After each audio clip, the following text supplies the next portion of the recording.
Welcome, Norse fans, to Norsin Around, part of the Grueling Truth Radio Network. As always, James Ernest and Alex Gray. Alex, what have the Norse been up to? Well, the NKU men's basketball team actually has gotten a lot of television exposure this past weekend. Back on Friday, 9 p.m. tip-off, taking on Oakland. That game was on ESPNU. Now, I will bring up something real quick about when the game was about to start. So when they do a thing when they blow the horn, I forgot what it was called, but it's just like summon the Norse, and they'll get someone to come and blow the horn. So they had this mother's two kids do it. It was their birthday, and it was a message from their father, who Jeremy Lanehart, I believe is the man's name, U.S. Army Major. He was stationed in Italy, so he couldn't make the game, or so they thought. So after that happened, the video showed he walked out on the court, and the two kids and the wife got to reunite with them, and it was a really touching and sweet moment there. So I thought that was really sweet. That is awesome. That is cool that they did something like that, yeah. Yeah, I just love those moments, you know. It's one of those, you know, love each other kind of thing. Exactly.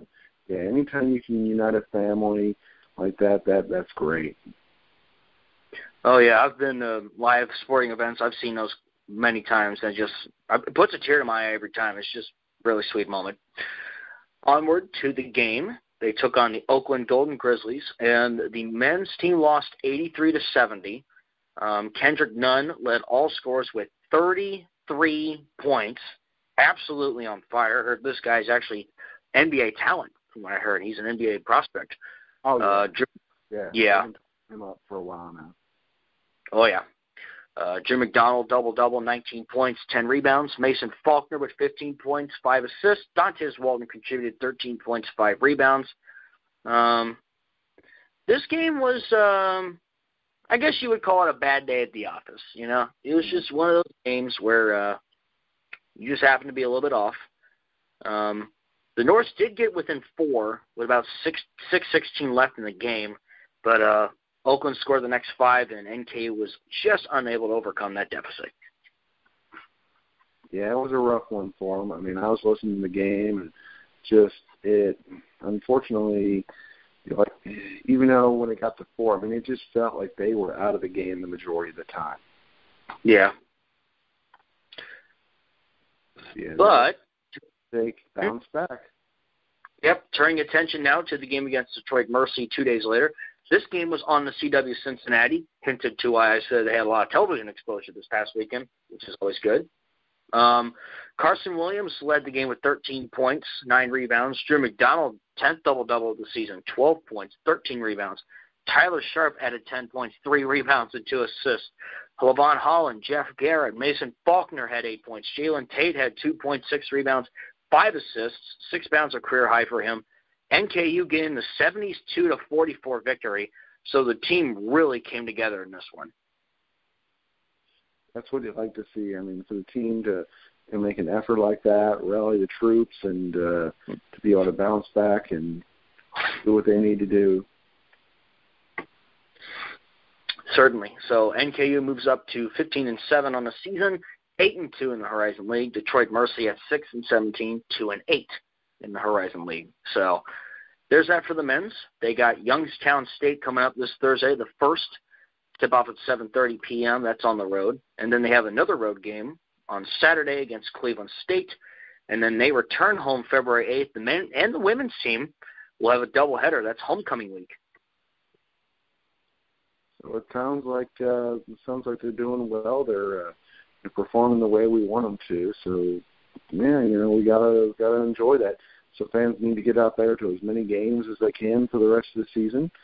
The one thing I have noticed that I'm not exactly psyched about, unfortunately, is that the team isn't winning, and I know it's more important, you know, as a team, but the individual awards that they were winning last year, unfortunately, you know, Player of the Week, you know, of course, Freshman of the Week, that kind of thing, we're just not getting the recognition. It does seem to be a lot of, like you mentioned with Oakland, about, you know, winning those awards a lot. Yeah, I have noticed that. We've won a couple, but not as much as we did. Exactly. So, yeah, there's something different this year. I'm not sure what it is. But, yeah, they're just not getting that recognition for the team. But, they'll figure it out. And, they keep winning. The important thing is winning as a team. So I guess, that, of course, always is the priority. So who do they got next in the next couple games? Youngstown State and Cleveland State. Those are both road games. Okay. And then when they're back in town, what's the next home game? February 8th, they'll be taking on Milwaukee, and that's actually going to be that's the second game in a doubleheader. On that same day, the women's team will play Oakland right there in BB&T Arena. It's part of homecoming week, too. Nice. That's always a good thing. Getting the fans back together, celebrating the Norse, celebrating their good times at NKU. And so the 50th anniversary this year at NKU. Oh, wow. Yeah. Wow, that's awesome. Yep, big milestone there. Mm-hmm. Yeah, because they were 68, yeah. Mm-hmm. Yeah, because I keep thinking they were 1 year more, but, 68. So tell us about the Lady Norse. All right. So they just had a road trip, halfway done with this 4-game road trip. They actually took on the two teams that the men are getting ready to play, Youngstown and Cleveland State. So the Youngstown State was a close 54-51 loss in that game. That game, again, was on the road at Youngstown State. So in this game, Molly Glick posted a game-high 18 points, going 7 for 11 from the field. Perfect 4 for 4 from long range. Taryn Tahar also recorded double figures with 12 points, added a team-best 7 rebounds. Michaela Terry with 8 points, all in the first half, swiped 4 steals while dishing out 3 assists. And then Kaylee Coffey also had 4 steals and led the Norse with 4 assists while also adding 6 points on offense. Nice. So, like we say in each week, they're always improving some. They're doing the right things. They're getting getting that experience level up. Yeah, you can just tell they're getting better. Had a really close game there. And as for the next game, taking on Cleveland State, this was another loss, 72-49. NKU goes to 5-16 in the season, 3-7 in the Horizon League. Molly Glick with 13 points led the Norse with scoring.